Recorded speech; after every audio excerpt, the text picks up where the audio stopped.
Welcome and thank you for joining us. You're listening to the Beyond 50 radio program. I'm Daniel Davis. As many of us approach midlife, we start thinking long and hard about the years that we have left. Of course, when we were in our teens and 20s, it seemed like we had all the time in the world, so we didn't really worry too much about getting things done or what we were going to achieve, what our dreams and goals were. But as we feel the sense that time is running out, we feel the anxiety, the sense of worry and desperation as to whether we'll ever be able to achieve the things we want to do and not have any regrets when that time comes.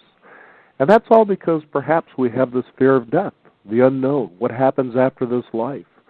Joining us here on the Beyond 50 radio program today is a fascinating story about a man who shares with his sister just that one thing, tells her about what life is like on the other side.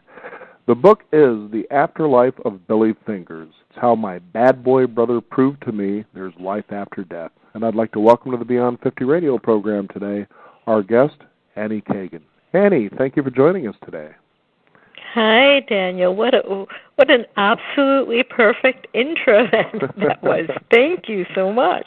Well, it is, though. When you think about a lot of us as, we get to 30 and 40 and 50 years old, we really start thinking about, our time is running out and there seems to be a sense of desperation, as though we just don't have a whole lot of time left. But really, a day and a minute can be a lifetime in and of itself. Tell us about how this started for you. I will.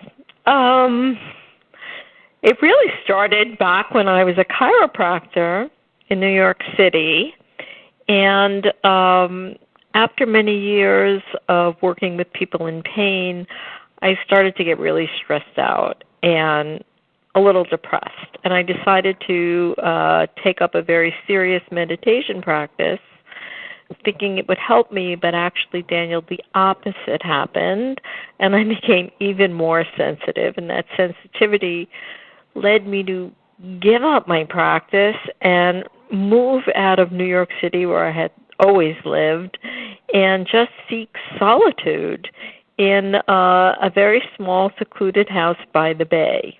Mm-hmm. And here I had written music when I was very young, and I was going to go back to writing music, but other than that, I had no idea what I was going to do with my life. And very shortly, my older brother, I call him my bad boy brother because he had a problem with addictions for a lot of his life.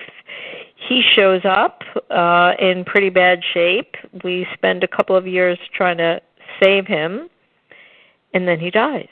Mm-hmm. And, of course, I was incredibly grief-stricken until 3 weeks after his death, I heard him calling my name from above me.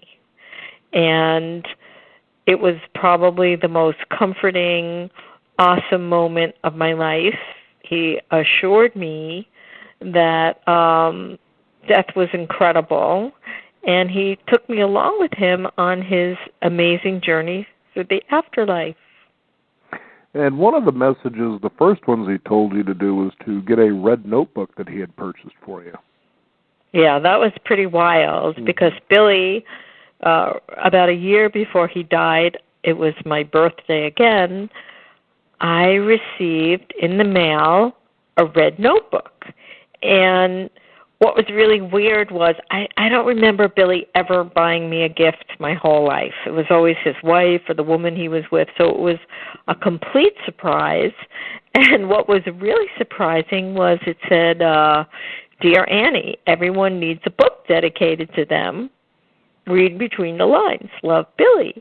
So it was almost as if when he was alive, some part of him knew that day when he would appear to me, he would tell me to get the notebook, and I would start writing what was going to become a conversation between me and my dead bad boy brother. Mm-hmm. It was very prophetic. And one of the most interesting things, too, is that you were also attending a writing class, if I understand. I was. It was almost as if my life had set the stage for all this to happen, because I did go back to writing music, and I was writing music and not being very successful again. And really, writing music can be expensive because you have to make demos, and you need musicians, and I was so frustrated. And also, I just wanted to get out of the house. I never thought I was going to really write a book, and I decided to join a writing class because my producer thought I had a great way with words. And so when all this happened, I was trying to write my first novel. Now, here's the thing. How, when Billy started talking with you, describe for our listeners how that really had an effect on your life. Well, Daniel, at first I thought maybe I was kind of going a little crazy, that somehow the grief had made me imagine my brother speaking to me. But one of the things that I document in the book is how Billy went about proving to me over and over again that he was actually real. And he did this by giving me what's called Evidentiary after-death communications, which means he gives me information that I couldn't possibly know that turns out to be true every time. And through time, as he gave me these proofs, I began to understand that I was really communicating with my brother in another dimension. And once you realize that death is a doorway and that there are other dimensions and that we're eternal beings right now and that we really do have a soul, it shakes up everything you believe about life and death and who we are, and it changes your life completely. So I would say this has changed my life quite completely. Because I know one of the things Billy first started talking with you about was the bliss that he felt. Like all that trouble just seemed to go away, judgment didn't exist. Kind of go into a little bit of detail about that experience that he was sharing with you. Yeah, well, people often ask me why, when I hear my brother talking to me, why I wasn't scared, but his voice carried the incredible bliss and love and wonder of the dimension he was in. So there really was no room for fear. And he said that, death is really incredible, it couldn't be better, that, there are higher beings there. At first he couldn't see the higher beings, but later he could. And that it's a place really beyond anything that the human being can imagine, because our idea of goodness is finite. But the love of the divine, and what he says is when you're in the next dimension, the reality of the divine can be seen and felt, not like here. Here you can have your doubts. Well, is there God? Isn't there God? Are we eternal? But once you go to the other side, you don't have those doubts anymore. And the atmosphere is one of complete love and understanding and really unconditional love, which is something we talk about on Earth, but we don't really get to experience, according to Billy. Unless you have a dog. Unless you have a good dog. A good dog, yes, absolutely. It's got to be one of those special dogs or cats, right? Exactly. But you're right, Daniel. That's about as close as we come, because even the best human love is kind of conditional, right? It sure is. So, I love you today, but maybe I won't tomorrow because you're not who you used to be. So, and what's really interesting is Billy describes really a very evolutionary journey on the other side. It's not static. Like from my meditation and the goals of my meditation, I believe that once you die, you kind of lose your identity and you go into like a pool of bliss. Mm-hmm. But that's not what he's explaining. He's explaining that it's an adventure and that you change and you evolve. And one of the ways that happens is when you're completely understood and when you're loved unconditionally.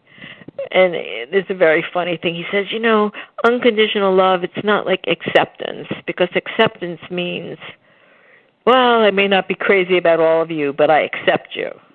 But unconditional love is like somebody finding everything about you incredible. And he said that that's a very healing, transformative experience, and receiving that kind of divine love really changes you and helps your soul evolve. Mm-hmm.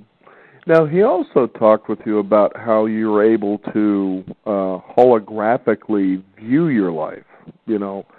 Certain aspects of it, you can fast forward, you can rewind. And I thought what was interesting, and it was kind of hard to wrap, I guess, my thoughts around this, but he says that there are choices that you make in your life. Let's say, for instance, as he described, there was that girl that he was in love with, but he never pursued the relationship to see where it would go. But in this afterlife, you're able to take a look at that fork in the road and say, well, how would my life have turned out had I went down that direction or had I made that choice? That's the sort of suffering we kind of cause ourselves throughout life, that, geez, I regret that I did this, or you regret that you didn't do this. How would my life have turned out? And, of course, the sense is we sort of believe that it would be better, but you really don't know, because the choice you made was what led you to where you are now, and he had some pretty good insight about that. Yeah, Daniel, and that goes back to what you said in the introduction. So I'm so glad you brought this up, because he goes into this life review and he says, like, he's surrounded by a holographic movie, and he could focus here and he could focus there, and then he could take the paths that he didn't take when he was alive, like, having a different career or whatever it is that we think we regret. And then the interesting thing is he says that he doesn't have any regrets, and that he gets to live out all of these different lives.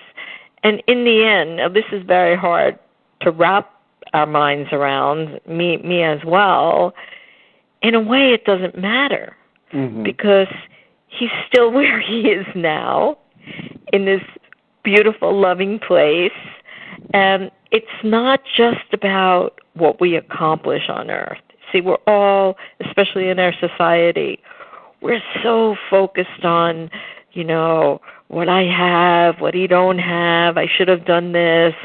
I should have done that. This was a mistake. And then he says, mistakes are okay. We come here to make mistakes, and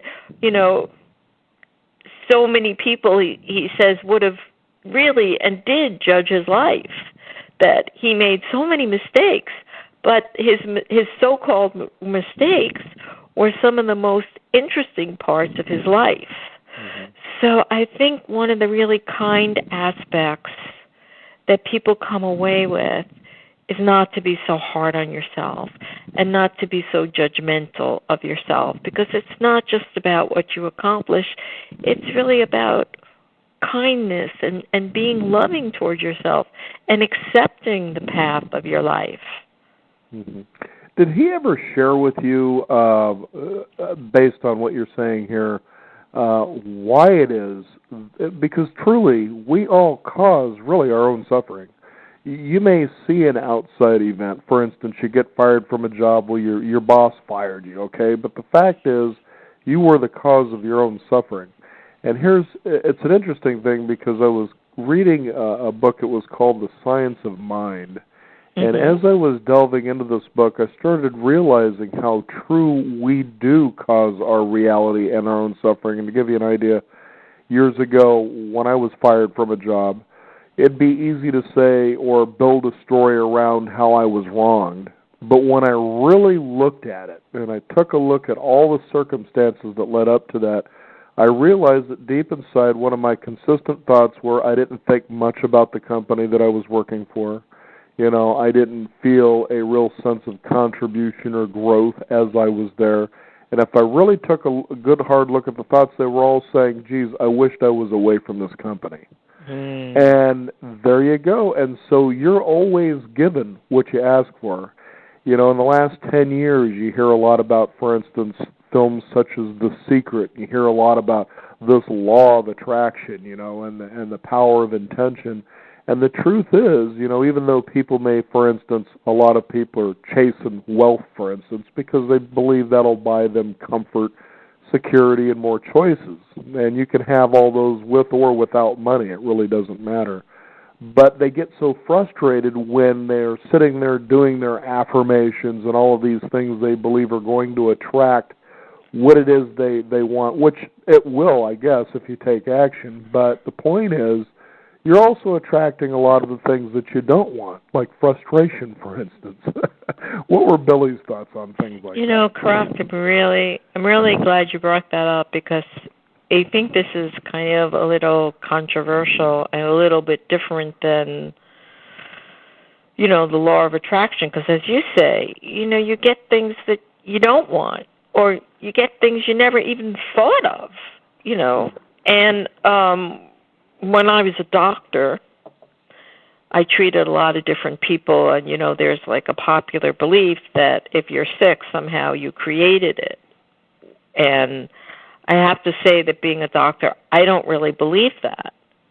And, you know, sometimes you're not creating things just with your negative thoughts. And that's one of the things that Billy says is you may choose your circumstances before you come here for reasons that are really impossible for the human to understand. And we can't really figure it out with our minds. And so many people responded to that. Like, I'm thinking of two people who wrote to me who, both of them had rheumatoid arthritis. And, you know, a lot of the thinking would say, well, somehow they're creating their disease and it's a result of their negative thinking. However, one of them said, you know, it was actually a great gift in a way. Like, he learned so much from it. And the other one said, you know, she was so relieved because, you know, she thought like, oh, she's creating this out of her own negativity. And one of the things that I've learned from Billy is, like, we don't control everything with our thoughts. Right. That, you know, life, and I love this, and I remind myself of this often, is like life is a divine, mysterious impulse to be tasted and released. And like sometimes we're so busy trying to control everything or figure everything out. Or hold on to that bliss once we have it rather than letting it come and go because it's going to come again. Yeah. You know, it's just kind of living your life, enjoying your life, not trying to figure out everything, not you know, lighten up and take things less seriously, and most of all, see through your own eyes. Decide for yourself. Don't look at what all the gurus say or your neighbor says. Try to find out what you really believe, especially after 50. You know, we've had so many experiences in life, and I think there comes a time when you want to see through your own eyes, because we're living in this wonderful, mysterious world that nobody really knows exactly what's going on here. So part of the fun is figuring it out for yourself. Exactly. No doubt about that. We, our listeners are very active here about questions that they'd like to know about this here. And one of the first ones I've got here is that they had heard that when people cross over, they experience all the joy and pain they caused others. Did Billy ever talk about something like that? Yes. Actually, I had a little talk about this with the famous Danny and Brinkley, who's had many near-death experiences. And this is one thing that differs between what Billy is saying and what near-death experiencers are saying. And maybe the difference is people who have NDEs, near-death experiences, so they die and they come back, is that they're coming back to this planet, and so it helps them live a better life. But Billy doesn't describe that. He says that he has a very kind of Buddha's eye view of his life, and he's viewing it from a distance and from great understanding of why he's done what he's done, and also where he is anyhow. Now, I can't speak for anyone else because he's really talking about his experience. Right.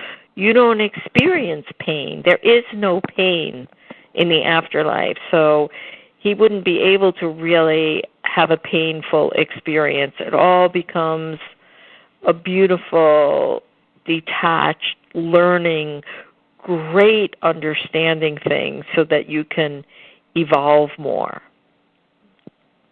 Now, so that's a difference right there. Oh, okay. I gotcha. Yeah, I know he talked a lot about that. There was almost a feeling of detachment, but yet wonder all at the same time as he was reviewing his life and sharing those experiences with you. Yeah, now, that's beautiful. One of the things that I thought was it was playful, but it was interesting because, as you said, it was about having, I guess, an evidentiary sort of communication with a couple of people that you knew. One of them was Tex, and there was something about green tea, if I remember right. And Billy was saying, tell her to go drink green tea. And so, and there were those little things, and that's why I kind of playfully, before we got started, did Billy have any special messages for you to tell me? Does he still do these kind of things? He does, but he doesn't do it as much. Sometimes I'll miss them and I'll ask him, to do a little something. Mm-hmm. But it was very, very. Let me explain for your listeners that Billy would give me clues. Like, one of the things was that I was really against the idea of writing this book because I didn't want to be the kooky New Age woman who, has conversations with her dead brother. That wasn't really a role I wanted to play. And so Billy, one of the things that he says, which is maybe one of the most useful things for me, is change your viewpoint. So if you change your viewpoint on what you're doing, it could change the whole experience. So he said to me, okay, so don't be the kooky woman who talks to her dead brother. Be a cosmic detective, because I love a great mystery, right? Mm-hmm. So one of the things is he gave me these little clues that were solved when I gave the messages to other people. So you mentioned Tex, and I won't, tell the end of the story, but Billy had really a profound effect on her entire life. But one of the earlier stories was green tea. So I'm driving in my car, and Billy says, I want you to call Tex right now and tell her to drink green tea. I'm like, oh, that's ridiculous. I'm not. He says, do it. He's very insistent. So I pull over and I call Tex and I say, I know this is going to sound ridiculous, but Billy says drink green tea. What does that mean? And she's like, oh, my God, I was just at the acupuncturist and he told me I have to give up coffee. And this second I was thinking, how am I going to do that? And you call and you say, Billy says drink green tea. So, that was something that was crazy, that had no meaning to me at all, but turned out to be very accurate. And to this day, by the way, Tex does drink green tea. You got to love a lifestyle change from the afterlife, huh? It's true. Now, you take a look today, there are a lot of people that make a lot of money who people believe channel people in the afterlife. You got John Edwards, you've got Sylvia Brown. It goes on and on and on.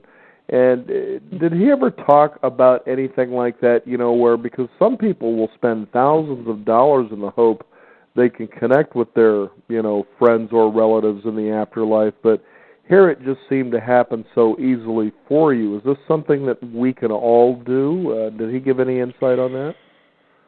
Well, I've done a lot of research on that, and I think that people who do, channel, I don't do that at all. I'm very happy just talking to Billy, and I don't, get messages for anybody unless he gives them to me. I'm not interested in doing anything like that. Right.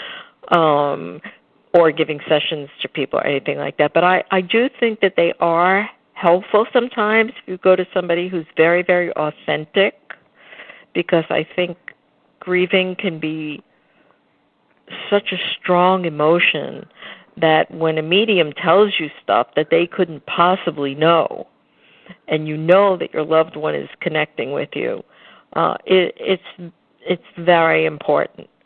But one of the things I found out in my research is that Joseph Campbell, the wonderful Joseph Campbell, writes that really since the beginning of time and all through cultures all over the world, people have communicated with their ancestors. It's very, very popular in Asian cultures and Native American cultures, and they even have ancestor veneration where, the ancestors, which is my experience with Billy, they become more powerful and more wise, and they help guide us.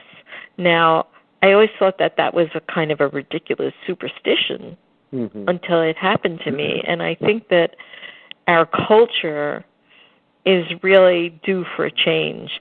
And I think that now that the baby boomers are aging, that, the baby boomers have revolutionized so many things, women's rights and civil rights and even clothing, everything.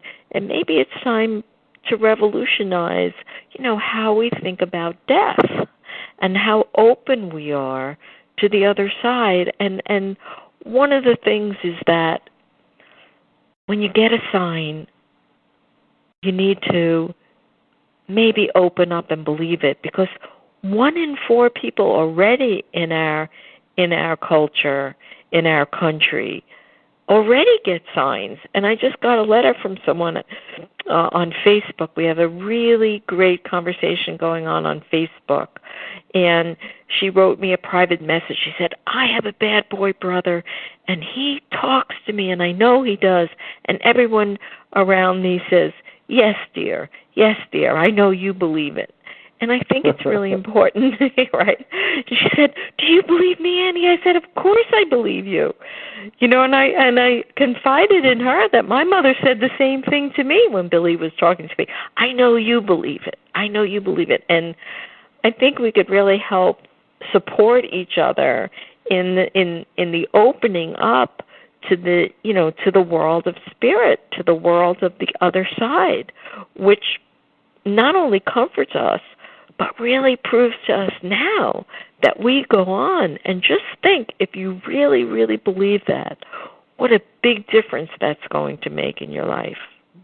It would certainly bring a lot of comfort knowing, wow, okay, so there is more to this. And I think it's just that, I know for me as I was growing up, and even to this day, when you have moments of awareness, that feeling like, this is weird, I'm actually alive, and the idea of being consciously in awareness like that, and they're just brief glimpses, but as a kid, I always thought, I wonder if anybody else ever feels this way. For instance, when you look in the mirror and the person you see, is that really the same person everybody else sees? Those kinds of just interesting, weird things. And even I remember sitting in a summer school class watching a movie, and all of a sudden I thought to myself, as I was alive, and this is, I'm in like the 2nd or 3rd grade when this ideal came to me, is this life I'm living being viewed by somebody that is learning how to, when their time comes, to come into this life and live? Does that make sense to you, I guess? It does. That's a very it was deep thought. Yeah, and it was interesting to have those thoughts even then, and really, I didn't have a religious structure. In fact, I rarely, if ever, went to church. In fact, my mother's goal was, I sent you to church just mainly so you could be exposed to religion, but by the time I was a certain age, whether I went or not, it didn't matter to her. And, but you look at every culture, and they all have a belief or a story in the afterlife that there is more. And you sometimes get, in this life, so wrapped up in a lot of things that really are a lot of nonsense, even though for some people they seem pretty serious, that you think, why not just step back like the Buddha and just laugh with the arms outstretched like this is as good as it gets? That's absolutely so perfect, because just being alive is a miracle. There are, I think Billy does 3 or 4 different kinds of life reviews, and one of the last ones he calls the sacred scripture, and he says, he goes into the awe at the heart of life itself, and that when we're alive, do we really feel the miracle of breathing and tasting and seeing and smelling, and walking, all these things are really so intense and so miraculous, but we're so caught up in our minds and what we're doing and what we're achieving that we lose sight of the miracle that's life. Mm-hmm. And, we, like you said, there's all religions, or most religions, I think all religions talk about an afterlife, and that's why Joseph Campbell says there has to be something to it, because nothing is that prevalent.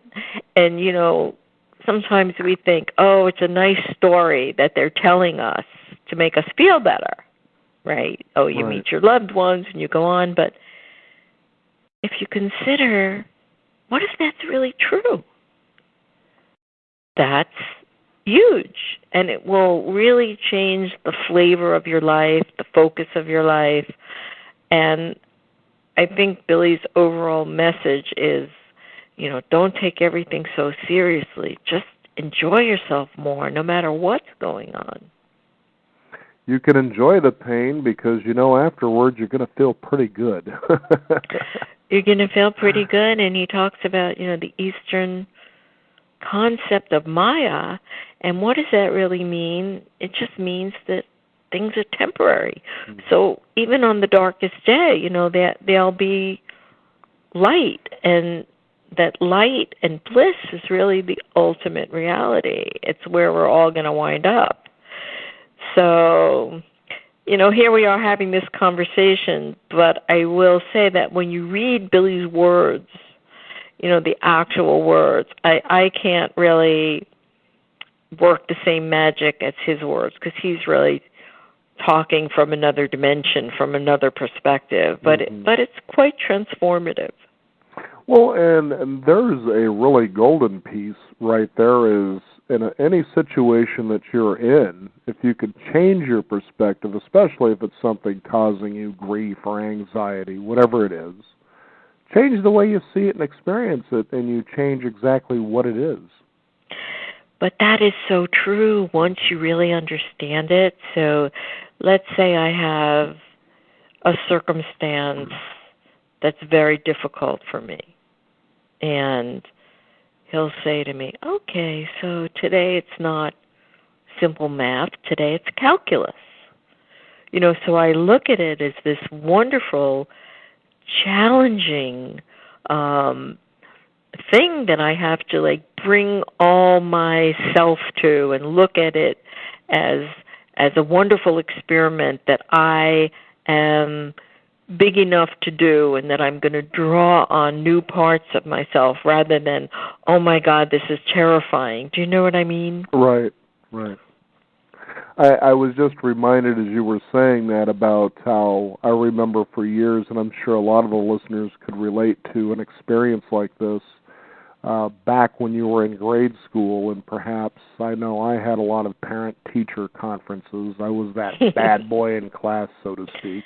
Uh-huh. The humorist, not necessarily a troublemaker, just somebody who disturbed the class quite a bit. Good for you. But I remember that I would always hear, Daniel is a bright kid, but he just isn't working up. And I think a lot of us can probably relate to a time in our lives where we've heard somebody say this, okay? Now, it was like with this, I came across something really funny that I wished I could have had imparted on me then, because it might have saved me a lot of frustration and grief over the years. But again, that's part of the life experience. But I found a lot of solace in this, that it is impossible for any of us to ever live up to our potential. And if we could possibly get close to that, we would simply astound ourselves. That's really beautiful. And also, whose potential is it anyway? Right. I mean, who we're talking with an underpaid teacher here. who made the rules? I mean, right. Billy talks about how because he did things his own way, and he was always in trouble in school, always. He could barely sit still. He wasn't the type to sit at a desk. He wanted to be out exploring the world. I think he took the subway to my grandmother's house when he was 5 years old. He ran away from home. He was really into exploring the world. And he said some of the wonderful teachers that he had tried to convince him that he was stupid. Like, that's crazy. So, expectations are a good way to kind of ruin the moment. Mm-hmm. That's another thing I've learned, is that, me being the good girl, because I've always been the good girl, and he's always been the bad boy, I'm always waiting for things to be perfect before I can be happy. Mm-hmm. So, it has to be this way, it has to be that way, dinner has to be served this way. And I really see the false note in that. It's like, things are so rarely the way we expect them to be. People especially. We have so many expectations of others. And ourselves. And so now I really allow room for the shadow side a lot more. And I'm much happier because I take things and experiences the way they are. And they're so much richer than when I had a perfect vision of them in my mind of how it all should be. You really miss the experience of life. Mm-hmm. I completely agree, and I know that it seems I'm noticing more of an emergence, and I suppose it's been around a while, but I think all of us can get to a particular level of understanding where we start seeing different questions and different answers that might have been the same. We just didn't see them quite that way before, and the idea and the big idea of karma. And I like Billy's insight on this, because I've actually gotten into some discussions and maybe an argument here and there about the role and the ideal, the law of karma. And that is when, let's say, Billy, born into his life, here was someone who had severe drug addiction, was always in trouble, was arrested, even went to prison for a couple of years for selling cocaine, mainly just to support his habit, as he had described. And you see people that go through a life like this, and you think, well, maybe they're paying off a karmic debt from a past lifetime. And to me, I kind of have trouble believing that that's true, because that assumes that if we believe there is a God or a higher power, that that God has preordained this life, and you really don't have much of a choice. But yet at the same time, within the Bible, it says that's exactly what God gives you, is free choice. So you've got the choice to suffer, or you got the choice to be happy and live in bliss and create miracles. But Billy gave some really good insight about the idea of the law of karma, and that it isn't impermeable, so to speak, that you don't have this slate that you're supposed to clean off before you can move to the next level. Share with us what Billy talks about when it comes to that. Yeah, actually, I think that's one of the very first things that he said to me, is like, he said something like he paid his debt, but it's not what we really think of as debt. It's not like I did this to you and now you come back and you're doing it to me. And if you think about it, then Earth would just kind of be, a recycling place for all the bad people. An outpost like Australia once was. Exactly. Let's just send all the bad souls back, and even the good ones, because now the good ones are going to be bad. He says, like, the human mind is so linear, and it's not really an eye for an eye, tooth for a tooth, karmic equalizing of the score. It's more an experiment that we choose for soul-type reasons that humans have a really hard time understanding. Because, of course, when things happen that are painful, we feel like we did something and we're being punished. It's really interesting because, I put up these posts on Facebook, like little Billy wisdoms with pictures, and one of them recently was, you're not on earth to be punished. Like Billy says that big time, that pain is part of life, and, just like gravity, and you're not getting pain in your life because you've done something bad to deserve it, and so you're not here to be punished. And so many people just write, like, it sure feels like it, and so he's just saying that, we come here for reasons. Sometimes we take on very difficult circumstances to really learn something, new, to gain wisdom. But it's not because we're being punished. And that's so liberating because, in a way, and this is kind of another controversial thing to say, karma, in a way, is like the same thing like sin. Right? If you do this, then you're going to reap that, or, it's not really exactly that way. And when I, that would mean like everybody, all the lost boys in Africa who went through such hardship, really, such torment, that would mean that they're all here paying for some horrible thing that they did before.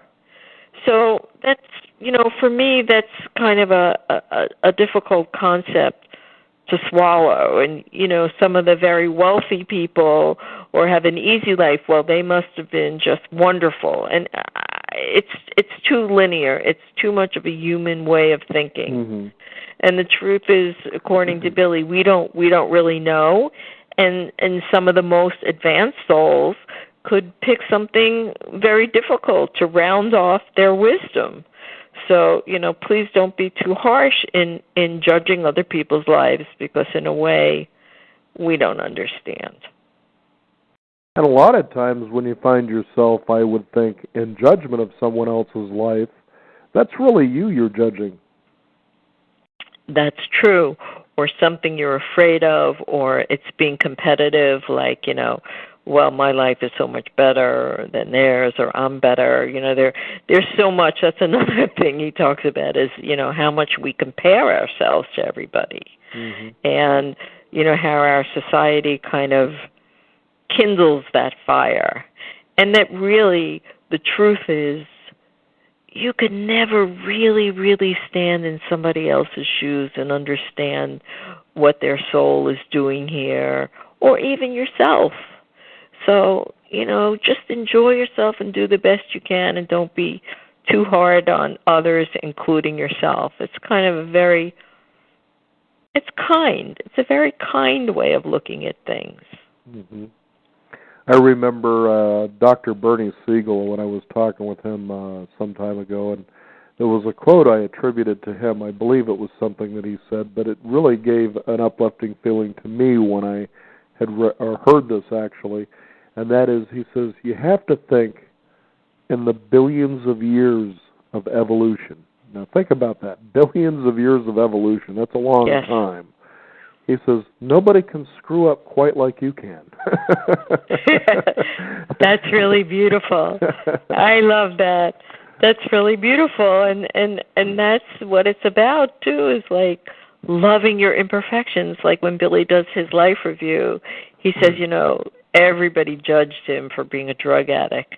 But now that he's looking back on his life, it was so interesting. It was such an interesting struggle to go through. And so don't judge yourself for your struggles. Don't judge yourself for your little quirks, right? And certainly don't judge others as well, because when you mention as your brother is a drug addict, I remember Rush Limbaugh, for instance. Boy, he was outspoken about how he hated drug addicts, and what happens? He gets busted for cocaine. Okay, well, I guess you might want to tone that down, don't you think? Yeah, or when exactly, or when Billy died, you know, his drug counselor said to me, "Well, I guess he just didn't trust his higher power." Oh my goodness. He said that to me instead of "I'm sorry." I guess he just didn't, trust his higher power. And I'm thinking now, yeah, well, that's actually all he trusted. He didn't really trust maybe his drug counselor so much. So, I think if you judge yourself less, though, that you are kinder to others. I do. I think it's a natural thing. You actually enjoy people a lot more as well, too, because you see them just as they are. You see them as they are, and you don't expect them to be perfect. And maybe the way that they really are is better than what your expectation is. Maybe it's a little bit more interesting. Maybe everything gets a little more interesting when you allow the shadow, because he's big on the shadow. Like I said, I always wanted everything to be perfect. And he's the bad boy, and he's saying, Annie, it can't always be noontime. It can't always just be light. There's shadow on Earth. And, you can't have the beautiful wind if you don't have a tornado sometime. So try to accept the shadow element. It's not something to necessarily fight against. Jung was big on that, It's like accept yourself with all your quirks, and then you'll be able to, I really believe, accept others with their quirks. And you'll just have a better life. I know that Debbie Ford is really well known for talking about the shadow side of life, and herself struggled with drug addiction for years. And what she said to me was pretty eloquently stated about the shadow self. And she just simply says, if you allow yourself to go into the flow of your shadow, this dark side that a lot of us try to hide, repress, pretend that isn't there, is that you will actually find miracles that are there, providing that you tame it a little bit so you don't get in too much trouble, but that you flow with it, because you'll see real, true, divine answers to a lot of questions that your bright side just isn't capable of answering. Again, changing perspective. What are your thoughts on that? I think that's so true, and I think that if we didn't have a shadow side, I don't think we could really exist on this planet, because I think it's a world of dark and light. And I think there are higher beings that don't have shadow sides, but I don't think that they're here, because we all have something that we judge, or that isn't perfectly the way we want. And I don't think we need to be afraid of it, and I think it makes us very, very interesting. That's and other people interesting. What's coming to mind is, the difference between, I don't know why I'm thinking about it, but, the Fathers Knows Best and The Sopranos. I mean, which would you rather watch, right? The Sopranos really shows, like, our shadow, and that's one of the reasons I think it was so popular, because it allows for our human nature to be what it is. Voyeuristic for the bad boy. Perfect. Perfectly. Otherwise, Scarface probably wouldn't be the great gangster film of all time that it is. This guy pushed his way through and demanded and grabbed the world by the horns, and then in the end he was destroyed by the very thing that he loved, which was power. So, fascinating exactly. stuff. The book is The Afterlife of Billy Fingers, our guest, Annie Kagan. Annie, I'm curious, as you wrote this book, what would you say was the most fascinating and, I guess, awe-inspiring moment as all of this was unfolding for you that pertains to you? Yes, there was a moment during which I knew 100% that I was truly speaking to my brother in another dimension, because you have to understand, I have a mind, right? And I would go back and forth between this expanded consciousness and my mind, that no matter what happened, I kept saying, I don't know, I got to be imagining this. And towards the end of the book, Billy is describing where he is, and he's describing hearing music, hearing a chorus speak to him, sing to him, a cappella, and then he gives the lyrics. And then after he's describing this, he tells me to go look. He says, just like Mahler 8. Now, I didn't even know there is a Mahler 8. So I go to iTunes, and I actually, not iTunes, I Googled Mahler 8, and there's a piece called Chorus Mysticus. And he tells me to play it, and it's exactly, precisely mirrors what he's talking about on the other side. The music is exactly as he described, and I'm in total shock. And then I look at the lyrics, and the lyrics are the same lyrics as he just described. And then I look into the story, like, what is this about? And I learned that it's the story of Faust, and that even though Faust lost his struggle with the devil, because he had this beautiful struggle, at the last moment, the angels were able to take him to heaven anyway. And for me, that kind of answered why my brother went to this very high place, even though, in a way, at the end of his life, he failed at his drug addiction. He was not able to conquer his demon. And that many-layered proof, the music, the words, the story, there was no way that could be a coincidence. And that was a moment where I was just transported to another world, just knowing, like, your whole body is a chill, that there's no way that this wasn't really happening. And when I have my doubts, because I'm human and sometimes, I have my doubts or I think about it and I'm like, really? I just say to myself, Mahler 8, and I know that I have the right to kind of share this story with others, because I'm so honest and I'm so scientific. And, if that hadn't happened, I don't think I would be here speaking with you, Daniel, with the amount of enthusiasm and faith that I have. Because at that moment, I knew in every molecule that this was real. So that was the ultimate moment for me. Wow. Now, what was the name of that song again? One of our listeners was curious. It's Mahler's 8th Symphony, and it's the last movement called Chorus Mysticus.